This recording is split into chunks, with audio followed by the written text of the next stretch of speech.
So from those 10 things, so they were able to find the results from that, and that was the diagnosis story. Yep. So again, shout out to moms. Mom saved my life. Do a rewind when all this started initially happening for you and what that diagnosis and that path looked like for you. It's not all of my skin, but like the skin on my hands and like my face and gosh, like just like some sensitive areas where your skin is a little bit thinner or more delicate, turn to like best description I can use is like tissue paper. And what happened when they did figure it out? I mean, did they have the patience and the understanding to try and work and find a treatment for you, or was it did you have to move doctors? What did the next step look like for you? They were like, we don't know what to do with you. Welcome to Rarely Discussed, an American Porphyria Foundation podcast with your hosts Andrew McManaman and Nicole Castellano. We have porphyria, a rare disease. Rare diseases differ greatly but share many similarities in how they affect our lives. Being rare can feel lonely and isolating, but we're stronger together.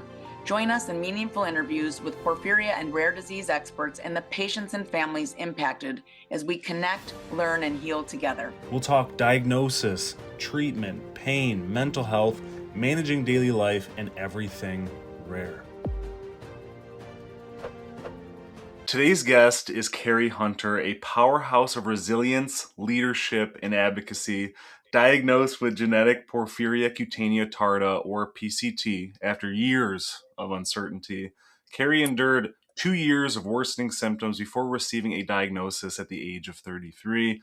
Her journey, filled with hospital visits, strict lifestyle changes, and immense personal strength, has only fueled her drive to help others. Now the CEO and founder of It's Not That Serious, and you'll see that right above her. She leads a women's empowerment brand and storytelling platform built to connect, uplift, and celebrate women through intentional content and thoughtfully curated products. Carrie brings more than 2 decades of executive leadership across tech, communications, and construction. She's a mom, a mentor, and a passionate advocate for women in construction, mental health awareness, and diversity across the AEC ecosystem. She is living proof that porphyria may change your path, but it doesn't define your potential. Carrie, welcome to the Rarely Discussed podcast. Thanks for coming. Oh my gosh, I'm gonna record that and keep it forever and just play it anytime I walk anywhere. It felt very long. Just gotta keep going with it. There's so much to unpack with you, Right. and that's the beauty of it. Happy to be here. I'm so happy. This is actually my first time talking about porphyria publicly. So I'm really excited to be here. I'm excited to have you because I think there's so much, like I said, to unpack with you, because obviously there's the business side of things. It's being able to make a life with porphyria when a lot of people think that you can't have one. So I think being able to get your perspective, your insight, your behind the scenes, I think is going to be priceless for people watching and listening. But I wanted to just jump back, and I tend to do this with most of the guests, is just do a rewind when all this started initially happening for you and what that diagnosis and that path looked like for you. Well, when it first started happening, and I'll say this too, before I go into that, when I was really sick and when everything was just really terrible, um, it was so like hopeless. And I thought, oh my gosh, this is my life. Like this is terrible. So I just want to say for, anybody that's like right in the thick of it or right at the beginning of their journey, it does get better. It is survivable. There is light at the end of the tunnel. So I just want to say that because when I first was going through it, gosh, it was so like daunting and so, hopeless, like fully hopeless because nobody knew what was wrong with me. I saw many different doctors. I probably did, I don't know, hundreds of blood tests, like as though every doctor I saw was like brand new on the job. um, Right. I always tell people like when you're younger, you think like doctors like know everything. Like if I get sick, I'm going to go to the doctor and they're going to just know what's wrong with me and yay, everything's better. And when you get sick with something that's rare or that's unusual, you find out really quickly that that is not the case. Somebody actually told me one time that that is why it's called practicing medicine, because there's just a lot of question marks and a lot of unknowns. There's a lot of weird things out there and a lot of, you Yeah.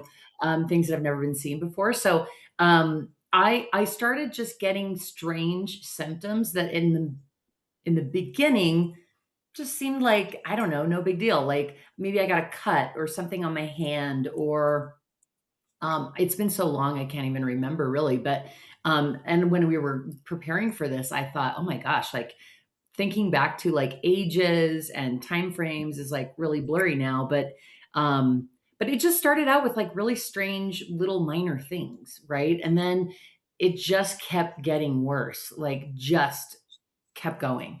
Like it got worse to the point of like with PCT, it really affects your skin a lot, and ends up causing you to have all kinds of funky, different things. Like, for example, you get blisters a lot. You get a lot of blisters. You get a lot of your skin. My skin, kind of the best way I can describe it is not all of my skin, but like the skin on my hands and like my face and gosh, like just like some sensitive areas where your skin is a little bit thinner or more delicate, turn to Mhm. like, best description I can use is like tissue paper. And I could literally go like this and it would immediately blister. Like I mean, it was so delicate, and I ended up wearing like gloves all the time, just not even to protect me from the sun because I didn't even know about that, but because to like provide an extra barrier for me to like, God forbid, I like accidentally slightly bump into something, because if I did, it would terribly hurt me. Like it was like, something super minor in the past would then now be this like gash on my arm or hand or whatever. So it was things like that that made me go to the doctor and say, "What's going on with this?" Right? Mhm. And they did many many blood tests and they could not figure it out. Really Hmm. frustrating. Yeah. And so when they eventually did figure it out, what did that look like? I mean, was it an easy thing that they reached, or was there a lot of No. was there a lot of Well, hoopla it's in the actually middle? kind of funny. Shout out to moms everywhere. But I had been getting so sick. And at the time, I'm divorced now, but at the time, I was like preparing to get married. And I was so stressed about how am I going to look in my wedding dress? And oh my gosh, in the pictures, I'm going to look terrible. I'm going to look so ugly. And I'm going to like, you're going to be able to see all these things, like cuts and blisters and stuff. Um, and really, I was at my wit's end, and I think my family probably was too. And so I was preparing to go on honeymoon, and I was like, I'm going on a honeymoon. We were going to St. Lucia, and I was like, by God, I'm going. And so I was like really sick, but I was getting married and I was going on this honeymoon. Like, you can't stop me. I'm a bit stubborn. Um, and so my mom had done like some like Google search or something, and she came up with this list of 10 things, and Hmm. she gave it to me and she was like, have them test you for these things. And I was like, you know what? Yeah, yeah, I'm going to. And I went to my doctors and I said, you guys don't know what's going on. This list is from my mom. So if you could please test me for these things and just like appease her, because this has been 2 years of just pain Mhm. and stress and all that. So they tested me, they tested my blood. I did a porphyria test. The blood test for porphyria, or it's not a porphyria test, as you know, but for those that are listening, there are special blood tests that they can take that measure certain things that have to be, those tests have to be covered from the light. You can also do urine and other kinds of fun tests. But I did a couple of those and went on my honeymoon. And on the honeymoon, this will be kind of humorous to anybody with porphyria, but I went to St. Lucia. I was in the sun on the beach. I was drinking all the things. I was eating all the shellfish and lobster, all the things. I was, basically anything I shouldn't have been doing, I was doing in excess. And I was exponentially getting worse. Like the there was one point we were like on a tour of the island, and my arms were like so beat up, and they were like swelling. They were like swelling up, and I was like horrified and embarrassed because I was like, oh my gosh. I remember thinking there's a pregnant woman on the bus, and I thought, oh my gosh, I hope she doesn't look at me, because I don't know if I'm contagious. I don't know what's wrong with me, and I don't want to give her anything. So I like sat as far from her as I could. I was so stressed about it. And I basically just like put my arms up on the bus seat in front of me, and like to like try to raise them. I mean, it was goofy, but like we didn't know. We didn't know what was going on. Thank goodness we were in a place with the ocean, because I basically just stayed in the ocean for the entire time. And that actually, shout out to salt water. I'm a huge believer in salt water. It heals the body. So I think that saved me. And after that ended up I do salt baths all the time, like 4 a week, but I fully believe in them. If you're not doing them now, you should be if you have porphyria. But there were so many things that happened on that trip that were very bad. One of which was we went diving, and I don't know if anybody's ever been diving, but you put a backpack of a oxygen tank on, and when I went to put the backpack on, I accidentally bumped my hand, and the backpack strap of the oxygen tank literally like took the top of my hand off. So I had this like flap. This is kind of gross, but anyway, I had this like flap of skin, and my new husband was like, oh my gosh. And I was like, do not say anything. I was like, we just spent an hour driving out to the middle of the ocean to go diving with like 20 other people. He's like, we got to go back. I'm like, we are not going back. So I was like, we're getting in. He's like thinking I'm crazy. I probably was. And I just like ripped the skin off because it was like this flap, and all I could think of is like, oh my gosh, I'm gonna be like living chum in the water for who knows what. So we got in there, we went. It was crazy. There's a lot more details I will spare everyone on this recording, but it was really hardcore, and it was really painful, and it was like embarrassing, painful, stressful, because you don't want to be a burden to other people. And the diving was amazing. I just like put it out of my mind. The salt water was extremely painful and healed me once again. But having said all of that, we went back to Colorado, which is where I live. And I immediately had to go to the emergency room because I was like really, really sick. One of the cuts on my arms, not the one on my hand actually, but a different one, had gotten infected just from life.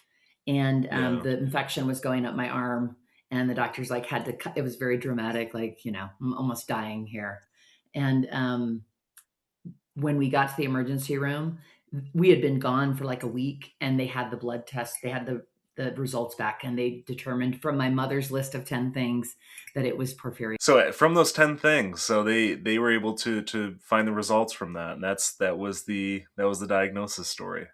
Yep. So again, shout out to moms. Mom saved my life.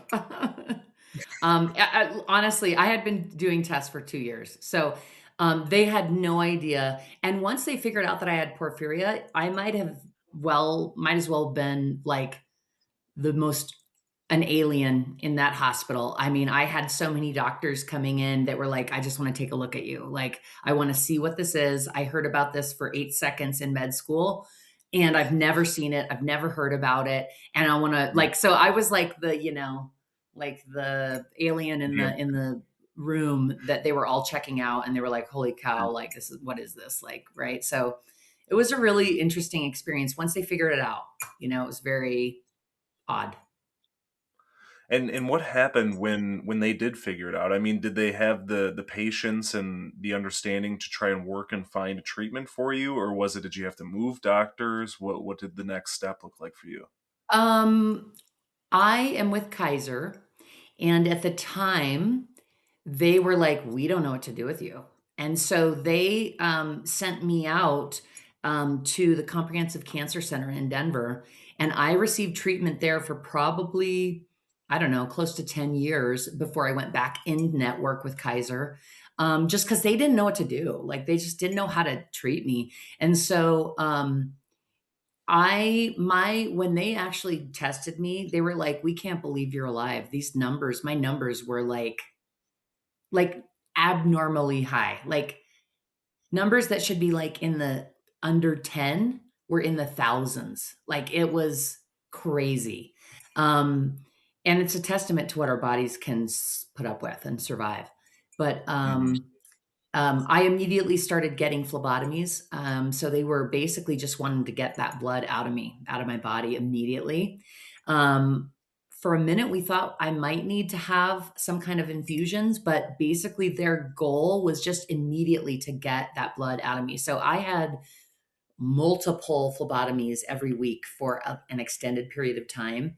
I was in a lot of pain and basically was doing the phlebotomies and just living in a salt bath, like just because and the reason for that is because I had so many blisters and cuts and things on my arms and hands and on my body, like my legs and feet also, and my face and like in my hair. Like I'd get blisters in my hair, which sucked, but at least you couldn't see them. um, but like the only thing, like it was super painful, but I would just take really hot salt baths. And it was like the only thing that really helped heal my skin. Um, and clean it really. Like, you're taking a shower and stuff with soap, but like something magical is that salt water or something magical. So um that part was really, really hard. Just like kind of trying to get my body back to normal. And that's where I had to like no alcohol, no meat, no iron of any kind. And by the way, iron's in everything. I mean, you can't even have a bowl of cereal. um, Mm-hmm. so just figuring out what I could actually ingest. Like I made the mistake of at one point during that time going for a birthday dinner with a bunch of my girlfriends. And I was not eating anything. I was not drinking anything. Like it was very minimal what I could have.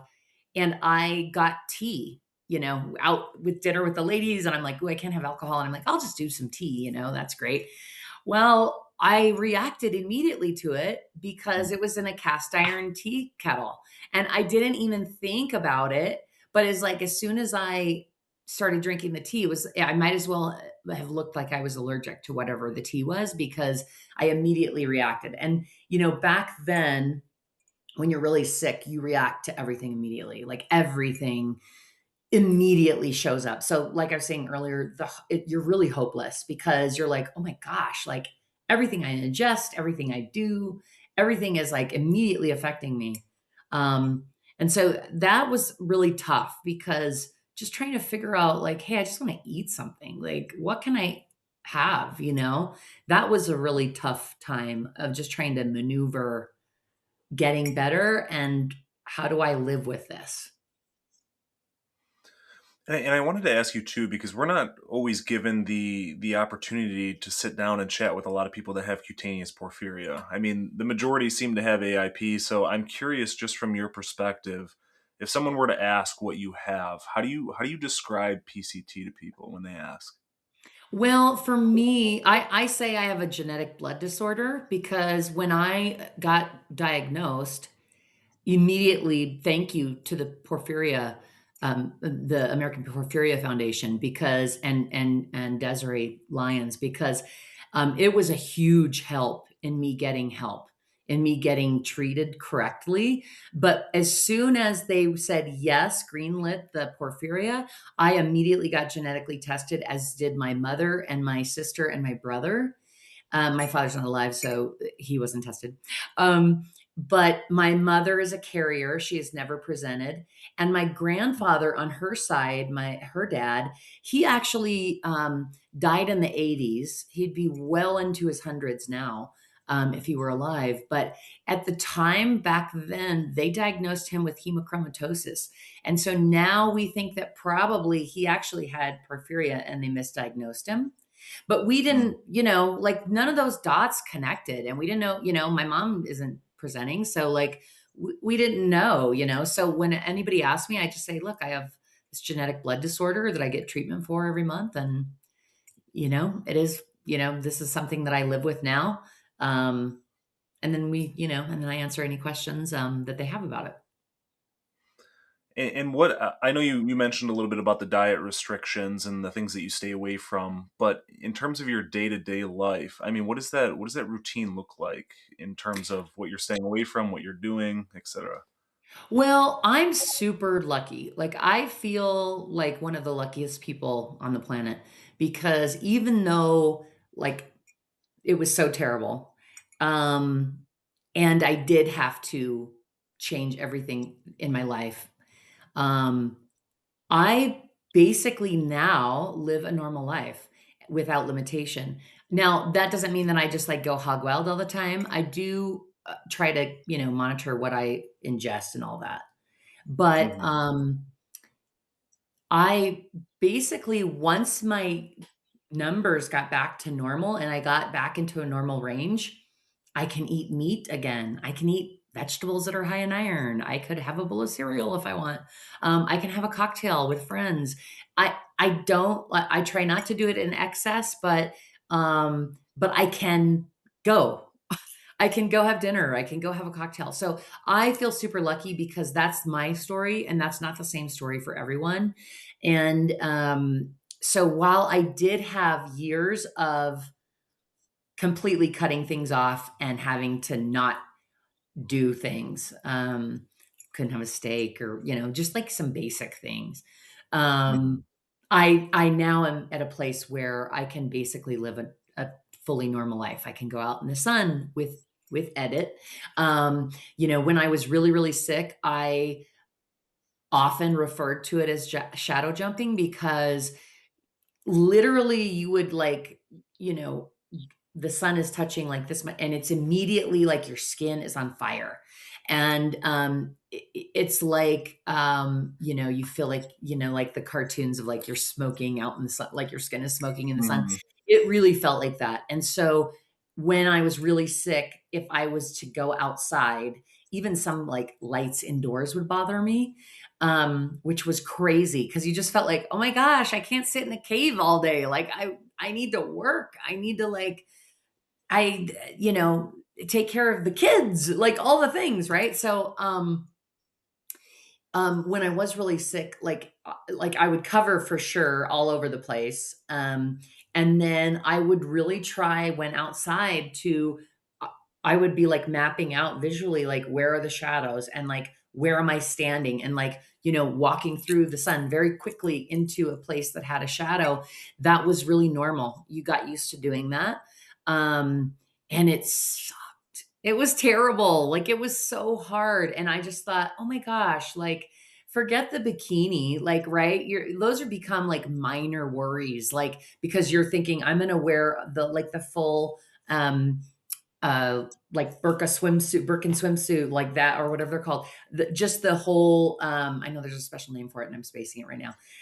But that full bathing suit, like I was like, okay, I can wear those. Like that's the least of my worries, like no problem. But just like being able to like stand outside, like really minor things become really tough. And that part was super hard. But now, again, with the hope, now I am able to go outside. I don't have to be a shadow jumper. I don't have to be cognizant of where the shadows are. And that is amazing. Now, I'm not going to like, if I go on vacation or something and I'm out in the sun, sometimes it can like really take it out of me and I have to like be careful with that. Um, but it's nothing like what it was. And with that being said, I'm just curious, and if you don't mind me asking, what was that switch that just flipped for you from having all this happen to being able to do it? Because I asked that personally because I with AIP I my attacks subsided in 2022, knock on wood for the both of us, but they just disappeared, and there's been a lot of events that have happened since then that should have triggered something. And I'm just asking you in that sense is just what happened, do you think, that allowed you to do that? I am certain that it's because I get treatment every month. So I have a port, and I my treatment is basically phlebotomies, and they take out 500 cc's of blood it's every other month, and then in the month in between they do a port flush, because as you're aware, and just for the listeners, um, porphyria gives you really chunky blood, really thick, chunky blood. So if you have a port, it's important that you get them flushed regularly, or else it can be problematic when you're actually getting something pulled out of it. That is 100% why I'm able to live like I am. Those regular phlebotomies keep me from, they keep my numbers so low. They basically, quite frankly, kind of keep me almost anemic, because they're keeping the numbers down so low that my body doesn't react to things. Now, it doesn't mean it doesn't react at all.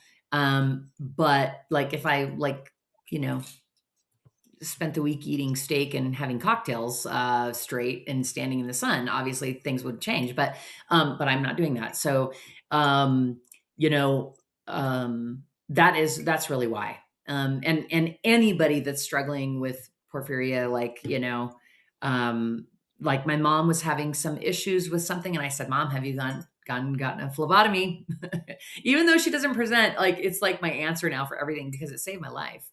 And I think that is 100% why I am able to lead a normal life. And was that a gradual process with those phlebotomies, or was it just having one where it was like, okay, I'm better right after that, or did it take 5, 6, or was it a It just took a huge many, process? and this is many years later. So like, I don't want to like insinuate or suggest to anyone that like, oh, you're gonna have one phlebotomy and every month, and you're gonna be just magically better.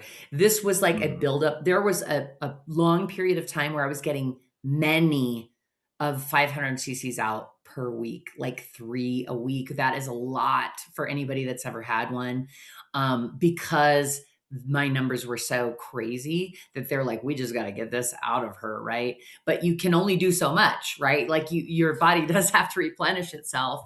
And so for a long time I was sick. For a long time I was unable to have a cocktail with friends, eat a steak, although all of those things go in the sun, for a long time. And for a long time I had regular phlebotomies multiple times a week, until eventually, I mean, this is years down the road. This is the hope at the end of the tunnel, right? To where we got a rhythm, we got a balance. Like, it took a long time for me to get to every other month. And I see all my people every month. I'm like, hi, I'm back. Sometimes I feel really terrible walking in there, because I know they're like, oh, Carrie's here. We got to do this. Okay. Because when I got my port, I was like, it was my arms like had nothing left to give. They could no longer give um, anything. And so for people's reference, like when you have many phlebotomies over an extended period of time, your body stops wanting to work. Like it stops wanting to participate in that fun, which can be really painful and stressful, because they're using these big needles, and half the time they're like digging around in your veins because they can't find something. The worst is like to have somebody poke you with a giant needle and then have nothing come out. I've experienced that about a billion times. And I've had situations where I've gone in and they've had to re-poke me, re-access me like 7 times, like just to, and by then your body's just like, no, no, thanks. I'm not going to participate. So anyway, I got a port to alleviate that problem, but it then is a lot tougher for the nurses. So again, back to my like, oh gosh, here comes Carrie. It's because it's easier for me, but it's harder for them, for the nurses that are attending to me. So I for a long time I felt really bad, like, oh, sorry, I'm here. Like, thank you for helping me. But I did just get my second port. I had my first one for about 5 years. Um, and my second one, knock on wood, is working much better than my first. So Shout out to my doc that replaced my port, put my second one in. So hopefully that'll go much smoother and the nurses will like me more when they see me coming. Um, but that helped so much. Like nobody wants to have a port. Let me just put that out there. Mhm. I just was like fighting that for as long as possible, even though I was like really in pain and like just was like, oh my gosh, like this is not working. But you know what? Who cares? Like I get phlebotomies and it makes my life easier and like I'm alive. So who cares? Honestly, like it's not that serious. It is True. serious, but it's not that serious. Yes. Right, right, right. And I want to ask you, just because I think it's a good spot to switch gears into just the aspect of your life where you're empowering, and obviously you give off amazing energy, and it's I think people watching would be like, she's gone through so much, but how is she smiling all the time, and how is she jumping out of bed anymore every single morning saying it's not that serious? So could you touch on just how it led to this career path, how it shaped your career path, and just go from there? Yeah, I've been through some traumatic stuff in my life, and porphyria was definitely one of those things. And the name of my company is It's Not That Serious. And I've done in my past, I've done a lot of mentoring of a variety of women all throughout the industry and outside of the industry of construction. Um, and I've done a lot of stuff for women in construction and like lifting up in support of that. Um, and I think that really, the hard things build our character and shape who we are. And even though it's kind of kitschy and fun, it's not that serious. Like oftentimes it is, in fact, that serious. It is very serious. But the idea is that those things, we don't get bogged down in those things, whatever it is, whether it's our health, whether it's a loss of a child, loss of a parent, um, uh, spouse breakups, all of that. The hope is that we are able to really focus on things that matter and things that bring light to other people and to ourselves. And oftentimes I work with amazingly impressive women that have done some awesome stuff in their career that are at a high executive level in the corporate world. And I find a lot of us, man, women, men, women, everybody, oftentimes we get like so hung up on these like little details and they literally stop us. And so like within my mentoring, and I often said, and I still say, it's not that serious. Like, get past that. Like, who cares? Just go for it. And so that's where the name came from. And I still like fully believe it. I still believe in getting out of our own way, and not, letting like things that are serious or otherwise really keep us from being like the best that we can be, and that we can be for others. Like, there's a lot of negative stuff in the world right now, Mm. um, and there always has been. It just seems to be really heavy right now, like so hard. And I think like the more that we can try to be a light to others and a help to others, like my day is like consumed with amazing women doing amazing things. And I was just telling somebody yesterday, like, I have the best days. Like, I get to do all this cool stuff, lift all these amazing women, lift all these amazing companies. And that's such a cool thing. So I just try to take all the really positive pieces out of it and amplify those and bring those to everybody. And that helps me be smiley. Well, I've always been smiley. I well, I can't help just think it. that I love the name because there's so much that can be interpreted. I mean, there's so many ways to take it. And when I first saw that name, I just thought it's to me it kind of gave off enjoy the little things and brush off the things that are just not. I mean, that are out of your control. And I think that's Right. that's how that's me. And I think that's such a good message for people because, like you said, it's true. I mean, there's so much negativity in the world, especially today, but all the time. And I think that if you can find the positive out of it in some way, shape, or form, not saying that you're not empathetic to those situations, but I mean, if you spent all day just leaning into the negative, then that makes life hard. So, Right. And with that in mind, like really leaning, if we all were leaning hard into the good, into the positive, it would help us get through these times and understand how to help our neighbor in these times. It's like there is so much sadness and pain and struggle, but within all of that, I am so lucky because I do get to see all the light and all the really super positive things that are happening. Sometimes we like the noise of what's happening in the world is like so overwhelmingly negative, and it's so easy to feel sad or angry or frustrated. And when we lean into the good, look for it. Look for the good. I feel like Mr. Rogers right now, but like seriously, like when we look for the good, it's all around us. And it's even more bright and special when it's amongst like all of this crud that's going on. The best way to describe it. yeah. And I'm just curious too, just with if you were to throw your mentor hat on right now, and there was somebody listening, watching that maybe in the beginning of their porphyria journey, in the middle, in the end, or whatever it may be, whatever side of the spectrum they're on with their journey, what would you throw at them right now that are struggling? Oh, I would absolutely go back to hope because when I was super sick, I was just really down. Like I was just like, "Oh my gosh, life is over as I know it. Everything I knew before, how I lived, what I loved, like everything is just like, you know." So I would say that there is hope. Things will change. Things do get better.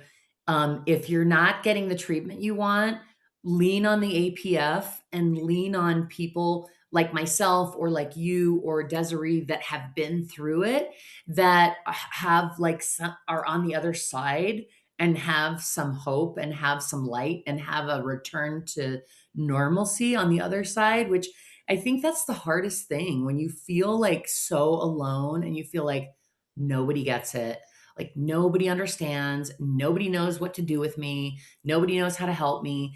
That's like a really lonely, dark place. And I would just say to anybody that's listening with porphyria that is feeling like that, there are a ton of us out here and we can help. Like we can at least understand what you're going through.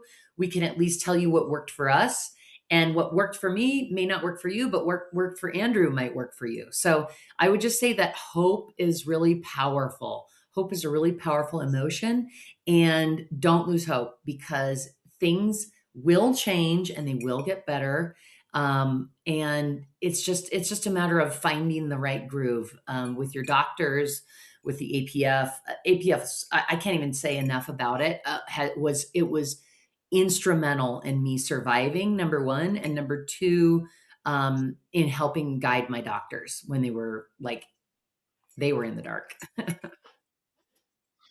Yeah, it's a powerful thing to be able to be, in the emergency room, and then the APF gets on the phone and starts yelling at a doctor for you. I think there's there's power in stuff like that.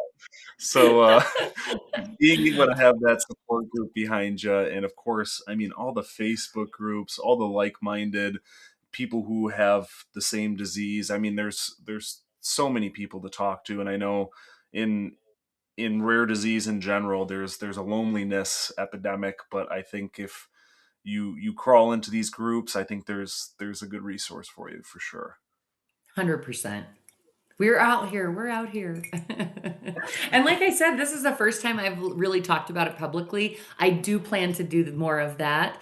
And it wasn't because I was ashamed or anything. It's just like, it's like a private thing, your health. And, you're like, how much do I share? How much do I not share? Mhm. But, I think sharing for those of us that are now comfortable doing that, I think it really is powerful because it helps, again, helps somebody see like, hey, like she's got what I have. Like this is a rare thing that's livable and actually can live a really high standard of life, right? So I think sharing the story is powerful. And I think what you're doing is awesome. And I can't wait to, see how what you're doing changes things for everybody and for people that are struggling with this. I just think it's a really powerful thing to share what's going on, even if it is private. It's like, Mhm. what the heck?